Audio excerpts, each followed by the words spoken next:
Bismillahirrahmanirrahim. Assalamualaikum warahmatullahi wabarakatuh. Saya Gazia Afifah Rasti dari kelas PBAA. Saya akan mempresentasikan contoh dari tasbih dalam Al-Quran, majaz dalam Al-Quran, dan kinayah dalam Al-Quran. Yang pertama, contoh dari tasbih dalam Al-Quran. Ayatnya seperti ini. Fatirus samawati wal ardh ja'ala lakum min anfusikum azwajan wa minal an'ami azwaja yadra'ukum fi laisa kamitslihi syai'un wa huwas samiul basir. Yang artinya, Allah pencipta langit dan bumi, Dia menjadikan bagi kamu pasang-pasangan dari jenis kamu sendiri dan dua jenis hewan ternak, pasangan-pasangan juga. Dijadikannya kamu berkembang biak dengan jalan itu, tidak ada sesuatu pun yang serupa dengan Dia, dan Dia yang maha mendengar, maha melihat. Kemudian dari jenis gaya bahasa tasbihnya, yaitu pada ayat di atas menjelaskan tentang menciptakan langit dan bumi, langit, bumi, dan seisinya. Setiap makhluk dari jenismu sendiri berpasang-pasangan, laki-laki dan perempuan. Begitupun binatang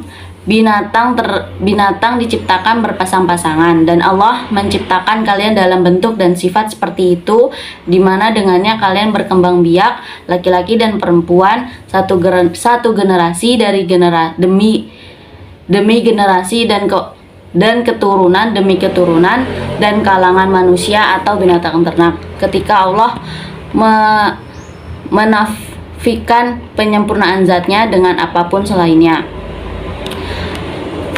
maka nafi atau negasi penyerupaan itu diungkapkan dengan dua ada tasbih sekaligus, yaitu kaf seperti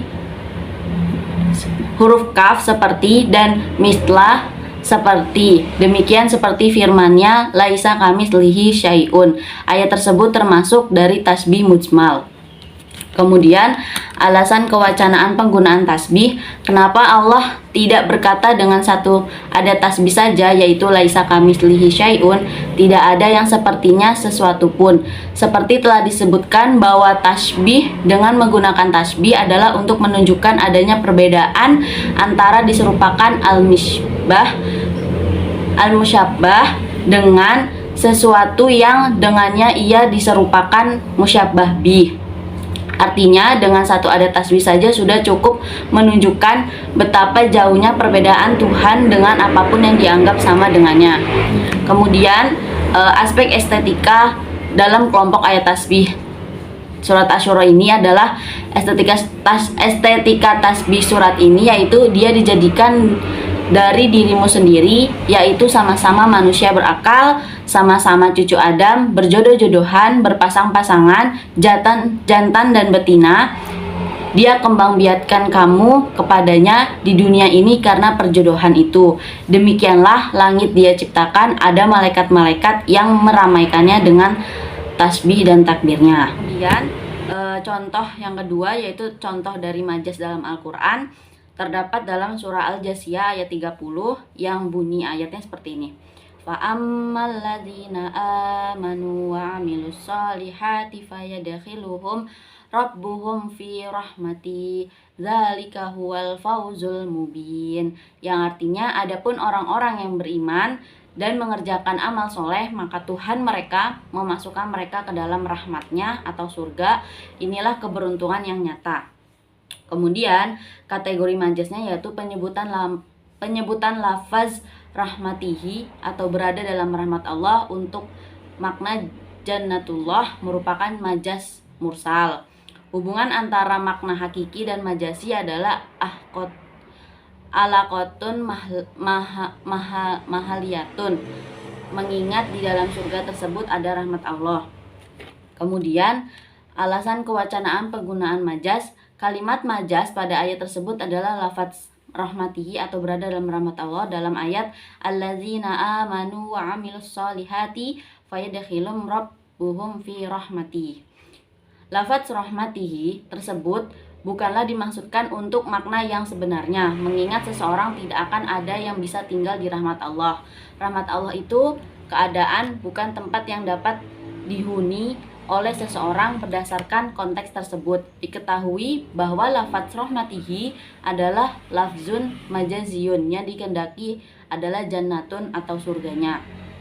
Kemudian untuk aspek estetika penggunaannya, maka adapun orang-orang yang beriman kepada Allah dan Rasul-Nya serta mengerjakan kebajikan-kebajikan yang telah diperintahkan Allah dan Rasul-Nya, maka Tuhan memasukkan mereka ke dalam rahmat-Nya, yakni surga. Demikian itulah kemenangan yang nyata yang diperoleh oleh orang-orang yang beriman. Kemudian yang terakhir, contoh terakhir, yaitu kinayah dalam Al-Quran. Terdapat dalam surah Az-Zukhruf ayat 18 yang bunyinya wa may yunasya'u fil hilyati wa huwa fil khisami ghairu mubin, yang artinya atau orang yang dibesarkan dalam keadaan berperhiasan sedang dia tidak dapat memberi keterangan dalam pertengkaran. Kemudian untuk kategori kinayahnya bermaksud untuk menceritakan kepandaian atau kemahirannya, seperti kinayah tentang anisa wanita bahwa mereka dibesarkan dalam keadaan at-taruf atau kemewahan dan at-taziyun berperhiasan. Kemudian alasan kewacanaan penggunaan kinayah yaitu, dan apakah patut hamzah atau kata tanya di sini mengandung pengertian ingkar, sedangkan wawu atofnya menunjukkan atof jumlah kepada jumlah yang lain. Maksudnya apakah mereka pantas menjadikan Allah atau orang yang dibesarkan dalam perhiasan, maksudnya selalu berhias diri, atau sedangkan dia tidak dapat memberi alasan yang terang dalam latihan, tidak pernah menang di dalam argumentasi karena kelemahan akalnya sebagai perempuan.